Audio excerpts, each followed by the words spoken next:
हरे कृष्णा। हाय, मैं ऐसे सिंह। आज हम जानेंगे गुस्सा आने का मूलभूत कारण क्या है। Anger is a natural emotion but it can be destructive if not managed effectively.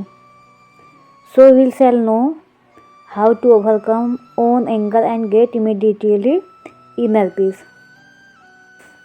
अध्याय है कर्मयोग और श्लोक नंबर है 37।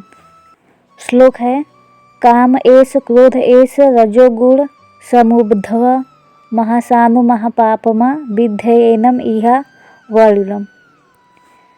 The supreme personality of God has said, it is lust only Arjun which is born of contact with the material mode of passion and later transformed into wrath, and which is the all-devouring sinful enemy of this world.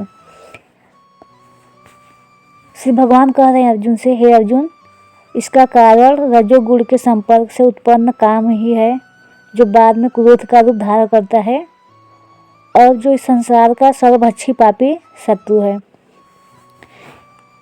इसका purport means तात्पर्य है, जब जीवात्मा भौतिक सृष्टि के संपर्क में आता है तो उसका शाश्वत कृष्ण प्रेम रजोगुण की संगति से काम में बदल जाता है। अर्थात दूसरे शब्दों में कह सकते हैं, ईश्वर प्रेम का भाव काम में उसी तरह बदल जाता है जिस तरह इमली के संगति से दूध दही में बदल जाता है। और जब काम की संतुष्टि नहीं होती तो यह क्रोध में बदल जाता है और क्रोध मोह में और मोह संसार में लगातार बना रहता है। अतः जीवात्मा का सबसे बड़ा शत्रु काम है, जो यह काम ही है जो विशुद्ध जीवात्मा को इस संसार में फंसे रहने के लिए प्रेरित करता है। क्रोध तमोगुण का प्राकट्य है। ये गुण अपने आप को क्रोध तथा अन्य रूपों में प्रकट करते हैं। अतः यदि रहने तथा कार्य करने की विधियों द्वारा रजोगुण को तमोगुण में न गिरने देकर सतोगुण तक ऊपर उठाया जाए तो मनुष्य को क्रोध में पतित होने से आध्यात्मिक आसक्ति के द्वारा बचाया जा सकता है। When a living entity comes in contact with the material creation, his eternal love for Krishna is transformed into lust in association with the mode of passion. Or in other words, the sense of love of God becomes transformed into lust, as milk in contact with sour tamarind is transformed into yogurt. Then again, when lust is unsatisfied, it turns into wrath. Wrath is transformed into illusion, and illusion continues the material existence. Therefore, lust is the greatest enemy of living entity, and it is lust only which induces the pure living entity to remain entangled in the material world. Then again, when lust is unsatisfied, it turns into wrath. Wrath is transformed into illusion, and illusion continues the material existence. Therefore, lust is the greatest enemy of the living entity, and it is lust only which induces the pure living entity to remain entangled in the material world. Wrath is the manifestation of the mode of ignorance. These modes exhibit themselves as wrath and other corollaries.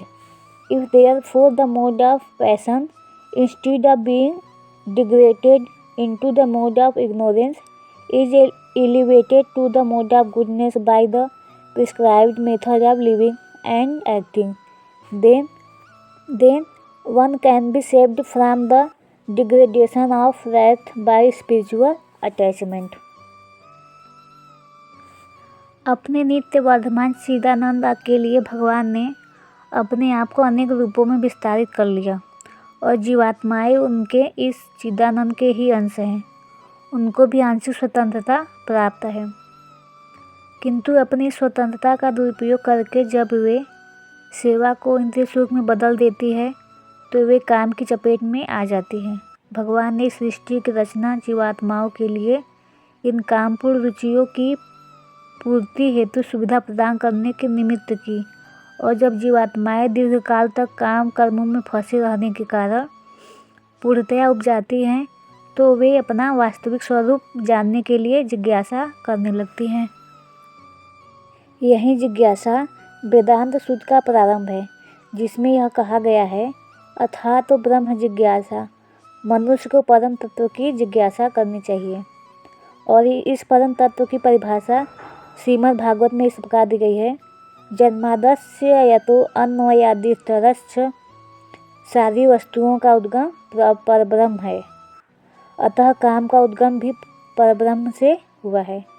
अतः यदि काम को भगवत प्रेम में या कृष्ण भावना में बदलकर किया जाए, या दूसरों शब्दों में कहे कृष्ण के लिए ही सारी इच्छाएं हो, तो काम तथा क्रोध दोनों ही आध्यात्मिक बन सकेंगे।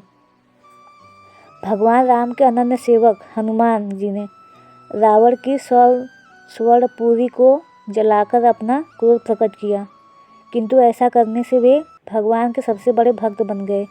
यहाँ पर भी श्री कृष्ण अर्जुन को प्रेरित करते हैं कि वह शत्रुओं पर अपना क्रोध भगवान को प्रसन्न करने के लिए दिखाए। अतः काम तथा क्रोध कृष्ण भावनामृत में प्रयुक्त होने पर हमारे शत्रु न रहकर मित्र बन जाते हैं। We learned here, if we do all activities for God, then we can be overcome lust and anger. आज के लिए इतना ही। चलिए मिलते हैं अगले वीडियो में। Hare Krishna Krishna Krishna Hare Hare, Hare Ram Ram Ram Hare Hare. Thank you everyone.